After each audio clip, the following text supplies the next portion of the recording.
Horas madihita saluhutna. Hatani Tuhan nanaing sipa husor-husorota di bagasa rohatta sadario. Sada Yohanes 2 ayat 10 Jalan ala hosal pudo portibion rap dohot na pinarbagahonna. Ala na miat doro di saleleng nileleng na do na mangulahon lomo ni rohani debata. Sotung terlalap jalalilu hita di haportibion parsatokinan.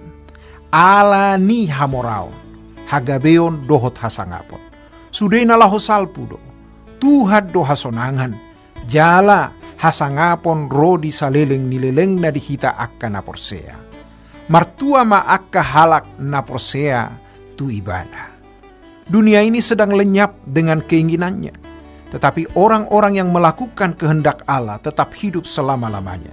1 Yohanes pasal 2 ayat yang ke-17. Jangan pernah berpikir bahwa kita memiliki sesuatu atau mencapai sesuatu.